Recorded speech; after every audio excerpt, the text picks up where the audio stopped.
তোমরা বোর্ডে যে টাইপটা দেখতেছো এই টাইপ থেকে সবসময়ের জন্য একাডেমিক পরীক্ষা কিংবা আমাদের অ্যাডমিশন পরীক্ষাতে প্রশ্ন এসেই থাকে। সেই টাইপটা হচ্ছে যে একটা প্রতিসম মূল থেকে তোমাকে হচ্ছে সমীকরণ গঠন করতে বলবে। তো আমরা অনেকে প্রতিসম মূল চিনতেই পারি না।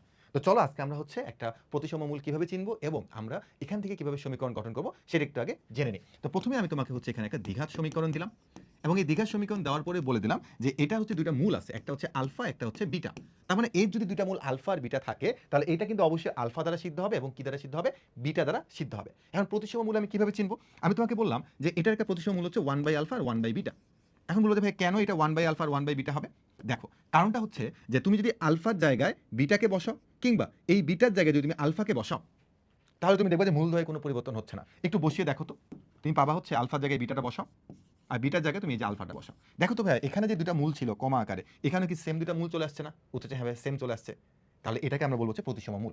এরকম তুমি আরো অনেক মূল চিন্তা করতে পারো। তোমাকে আমি বললাম হচ্ছে যে আলফা স্কয়ার আর বিটা স্কয়ার এটাও কিন্তু প্রতিসম মূল। কেন? কারণ তুমি একটু চেক করে দেখো ভাই, আলফার জায়গায় বিটা, বিটার জায়গায় আলফা বসাও, মূলদ্বয়ে কোনো পরিবর্তন হচ্ছে না।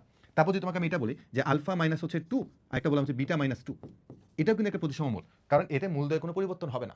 যদি কখনো এরকম বলি যে আলফা প্লাস 1 আর বিটা প্লাস 1, তাও কিন্তু এটা একটা প্রতিসম মূল হবে। বা যদি এরকম হইতো যে আলফা প্লাস 1 আর বিটা প্লাস 2, তাহলে কিন্তু প্রতিসম মূল হতো না, তখন মূলগুলো ভিন্ন ভিন্ন হয়ে যেত। তার মানে এই আলফার জায়গায় বিটা কিংবা বিটার জায়গায় আলফা বসালে মূলদ্বয় যদি কোনো পরিবর্তন না হয় তখন তাকে আমরা বলবো কি প্রতিসম মূল। এখন এই প্রতিসম মূল থেকে আমাদের বোর্ড পরীক্ষাতে প্রশ্ন এসে থাকে এবং অ্যাডমিশনও আসে, কিন্তু খুবই আসে অ্যাডমিশন। তারা বলছে যে এখানে তোমার একটা সমীকরণ দিয়ে বলছে যে মূলদ্বয় হচ্ছে 1/আলফা আর 1/বিটা হলে আলফা কমা বিটা মূল বিশিষ্ট সমীকরণটা তোমাকে নির্ণয় করতে বলছে। ওকে, তাহলে আমরা প্রথমে বলে দিলাম যে আমাদের এখানে যে সমীকরণ দেওয়া আছে এটা দুইটা মূল, একটা আলফা একটা বিটা। তার মানে এটা আলফা দ্বারা সিদ্ধ হবে, বিটা দ্বারা সিদ্ধ হবে।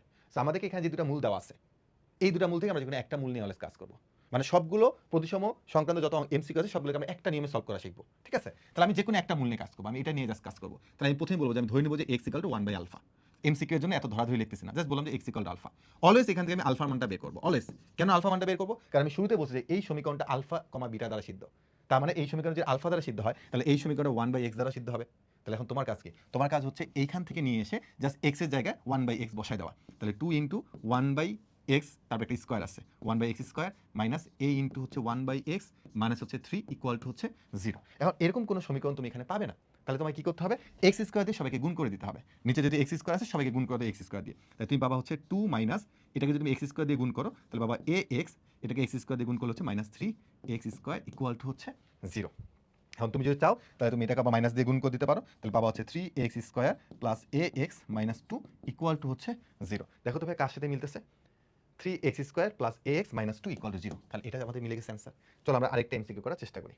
এটা বলছে যে মূলদ্বয় হতে 2 কম মূল বিশিষ্ট, মানে তোমাকে এখানে আসলে তৈরি করে নিতে হবে, মূলটা তৈরি